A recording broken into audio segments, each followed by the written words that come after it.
ઉપવાસમાં રોજ એક જ પ્રકારનું ફરાળ ખાઈને કંટાળી ગયા છો તો આજે બનાવીએ બે એકદમ ટેસ્ટી ફરાળી વાનગી, સાબુદાણાના વડા અને ફરાળી પેટીસ. બહારથી એકદમ ક્રિસ્પી, અંદરથી સોફ્ટ અને મસાલેદાર ટેસ્ટથી ભરપૂર. અને સૌથી ખાસ વાત, સાબુદાણાના વડા તૂટશે નહીં અને ફરાળી પેટીસ એકદમ પરફેક્ટ બનશે. તો ચાલો આજે શીખીએ આ બંનેની એકદમ સરળ અને પરફેક્ટ રીત.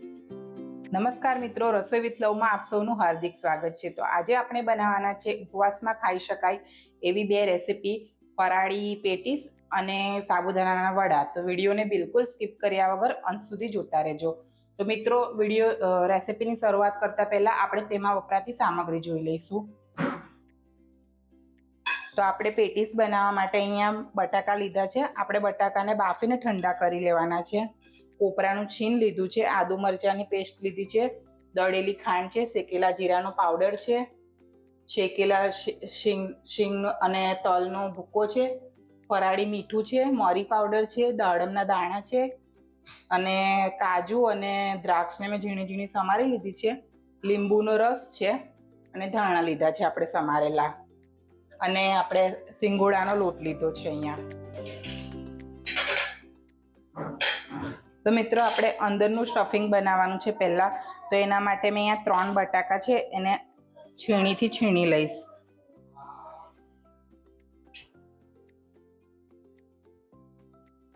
આ રીતે છીણીથી છીણી લેવાના છે.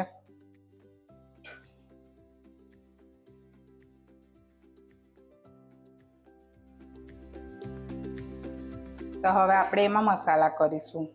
તો મેં 1 ચમચી જેટલું અહીંયા દળેલી ખાંડ ઉમેરીશ અને 1 ચમચી જેટલી આપણે આદુ મરચાંની પેસ્ટ ઉમેરીશું. 1/2 ચમચી જેટલો આપણે શેકેલા જીરાનો પાવડર ઉમેરીશું. થોડુંક એવું આપણે મરી પાવડર ઉમેરીશું. તીખાશ તમારે જે રીતે જોઈતી હોય એ રીતે તમારે એમાં મરી પાવડર ઉમેરવાનો. ને આપણે કાજુ અને દ્રાક્ષ લીધા છે ઝીણા ઝીણા સમારીને, એ ઉમેરી દઈશું. ને આપણે એમાં કોપરાનું છીણ લઈશું. તો 4 ચમચી જેટલું આપણે એમાં કોપરાનું છીણ લઈશું. ને 2 ચમચી જેટલો શેકેલા શીંગ અને તલનો ભૂકો લઈશું.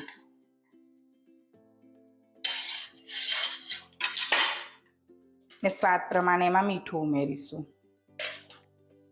ને થોડા દાડમના દાણા ને થોડાક ધાણા ઉમેરીશું આપણે. અને આપણે 1 ચમચી જેટલો લીંબુનો રસ ઉમેરીશું. ને આ બધું સરખી રીતે મિક્સ કરી લઈશું.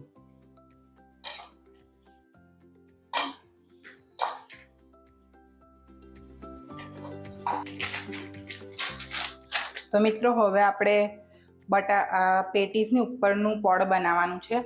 તો એના માટે આપણે બટાકાને આ રીતે છીણી લેવાના છે. અને હવે આપણે આ સિંગોડાનો લોટ છે એ એમાં ઉમેરીશું થોડો થોડો કરતા.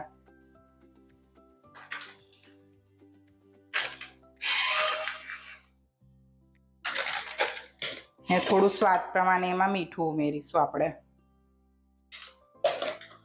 ને હાથેથી આ રીતે મિક્સ કરી લેવાનું છે.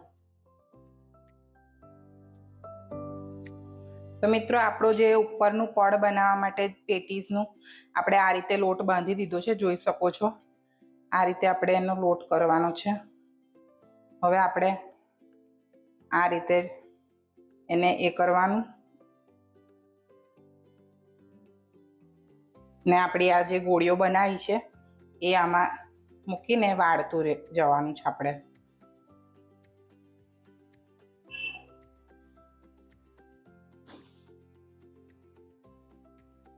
આ રીતે દબાવતા જઈને આપણે એને વાળી લેવાનું છે.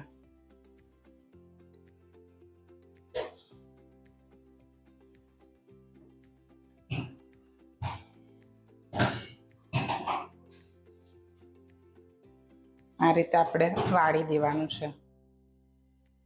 એવી જ રીતે આપણે બીજી પણ પેટીસ વાળી લઈશું.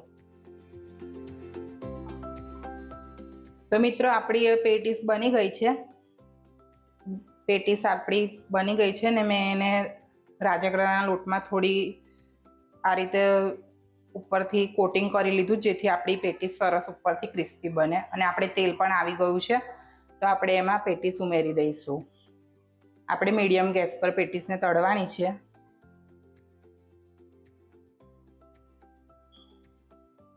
ફૂલ ગેસ નથી રાખવાનો. ફૂલ ગેસ હશે તો ઉપરથી આપણી પેટીસ બળી જશે, એટલે આપણે મીડિયમ ગેસ પર તળીશું. અને અત્યારે આપણે એમાં તબેથો નહીં એ કરીએ, થોડુંક તળાઈ જાય પછી આપણે એમાં તબેથો એ કરીશું, એને પલટાવીશું. તો મિત્રો, હવે આપણા પેટીસ તળાઈ જવા આવી છે. આપણે એને નીકાળી લઈશું. થોડી ગોલ્ડન બ્રાઉન જેવી થાય ને એટલે આપણે એને નીકાળી લેવાની છે.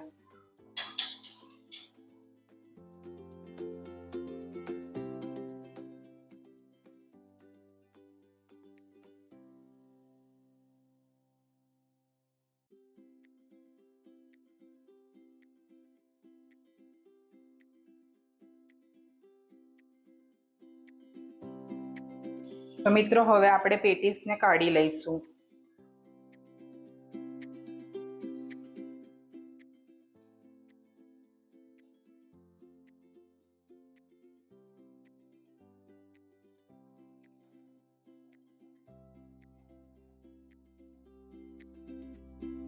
ને પેટીસને આપણે ચટણી સાથે આપણે સર્વ કરી છે.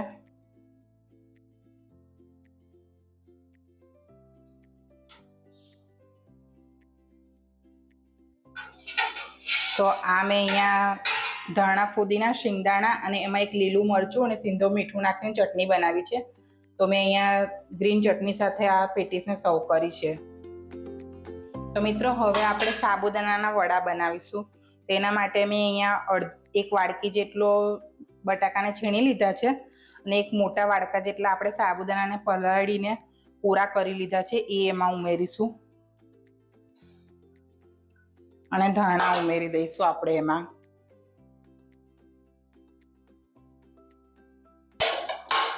ને આ આદુ મરચાંની પેસ્ટ આપણે એમાં ઉમેરીશું 2 ચમચી જેટલી.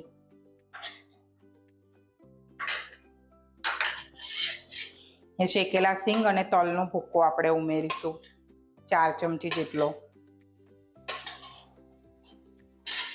ને સ્વાદ પ્રમાણે મીઠું ઉમેરીશું. ને આ બધું હાથથી આપણે મિક્સ કરી લેવાનું છે. થોડુંક આપણે જીરું ઉમેરીશું. ને આ બધું મિક્સ કરીને એના વડા વાળી લઈશું આપણે. તો મિત્રો, આપણે સાબુદાણા વળી ગયા છે વડા. હવે આપણે એને તેલમાં તળી લઈશું. તેલ આપણે પહેલાંથી ગરમ જ રાખ્યું હતું. હવે આપણે એને તળી લઈશું. સાબુદાણાના વડા આપણા ક્રિસ્પી થાય ત્યાં સુધી આપણે એને ધીમા ગેસ પર તળાવવા દેવાના છે.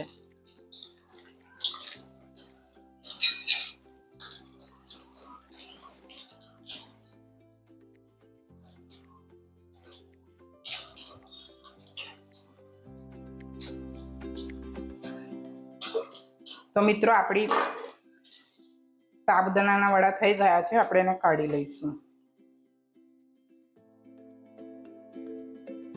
તો મિત્રો, આપણા સાબુદાણાના વડા અને ફરાળી પેટીસ બનીને તૈયાર છે. તો આપણે એને કટ કરીને તમને બતાવી દઉં કે અંદરથી એનું લેયર કેટલું સરસ થયું છે. જોઈ શકો છો કે આપણી પેટીસ અંદરથી કેટલી સરસ એવી થઈ છે. અને આપણા વડા પણ ઉપરથી એકદમ ક્રિસ્પી અને અંદરથી એકદમ સોફ્ટ એવા થયા છે. તો મિત્રો, તમને અમારી આજની આ રેસીપી કેવી લાગી કોમેન્ટમાં જરૂરથી જણાવજો. અને અમારો વિડીયો ગમ્યો હોય તો અમારા વિડીયોને એક લાઇક કરી દેજો અને તમારા મિત્રો અને પરિવાર સાથે શેર કરજો. અમારી ચેનલમાં નવા હો તો અમારી ચેનલને સબસ્ક્રાઇબ કરી દો અને બાજુમાં આપેલ બેલ આઇકન દબાવી દો, જેથી અમારી આવનારી રેસીપી સૌથી પહેલાં તમને જોવા મળે. તો ફરીથી મળીશું એક આવી જ નવી મજેદાર રેસીપી સાથે. ત્યાં સુધી આવજો.